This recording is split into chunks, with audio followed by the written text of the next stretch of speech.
नमस्कार मित्रांनो आणि माझ्या YouTube चॅनलवर पुन्हा स्वागत आहे। आज आपण महाशिवरात्री या महत्त्वाच्या हिंदू उत्सवाबद्दल बोलणार आहोत। महाशिवरात्री म्हणजे शिवरात्राची महान रात्र हा हिंदू देव शिवाला समर्पित उत्सव आहे।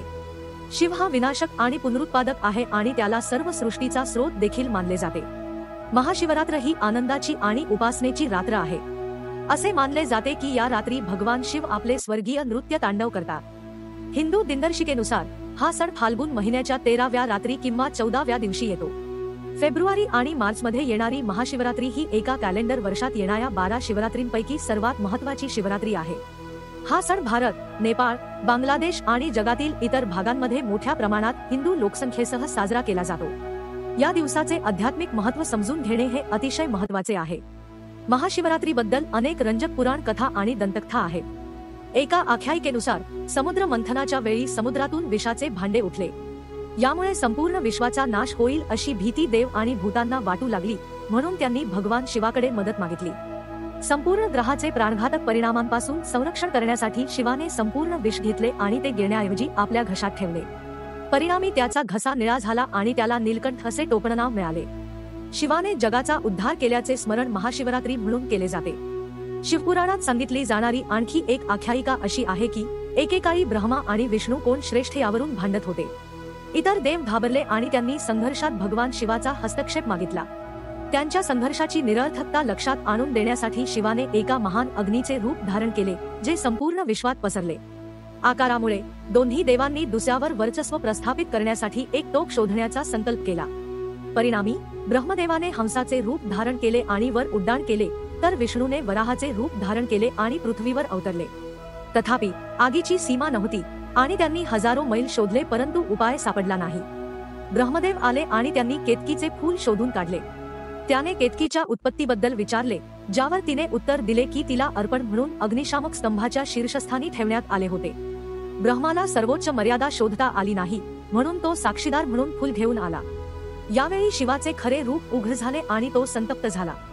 ब्रह्मदेव सर्वात वरची मर्यादा ठरवू शकले नाहीत आणि म्हणून खोटे बोलले।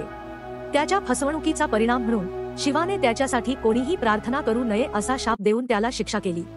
केतकीच्या फुलाचाही धार्मिक यज्ञ म्हणून वापर करण्यास मनाई होती।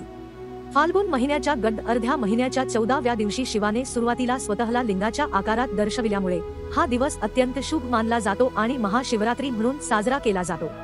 या दिवशी शिवाची आराधना केल्याने तुम्हाला सुख आणि यश मिळेल असे म्हटले जाते।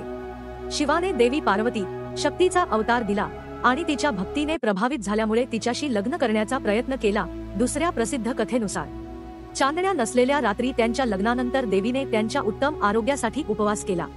भारतीय महिला आजही आपल्या पतीच्या दीर्घायुष्यासाठी प्रार्थना करण्यासाठी हा विधी करतात। हे भगवान शिव आणि देवी पार्वतीच्या लग्नाचा वाढदिवस म्हणून साजरा केला जातो।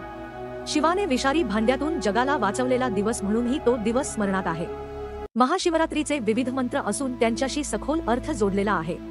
त्यापैकी काही खाली नमूद केले आहेत। 1. रुद्र गायत्री मंत्र। मंत्र ओम तत्पुरुषाय विद्महे महादेवाय धीमहि तन्नो रुद्रः प्रचोदयात्। 2. महामृत्युंजय मंत्र।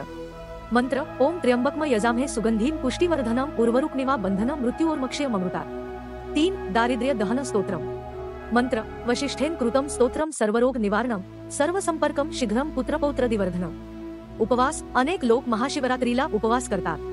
हा शिवाला भक्ती दाखवण्याचा आणि शरीर आणि मन शुद्ध करण्याचा एक मार्ग आहे। पूजा लोक शिवाला पूजा करतात। यामध्ये फुले, अगरबत्ती आणि इतर वस्तू शिवाला अर्पण करणे समाविष्ट असू शकते। जप ओम नमः शिवाय मंत्र जपणे हा महाशिवरात्री साजरा करण्याचा एक लोकप्रिय मार्ग आहे।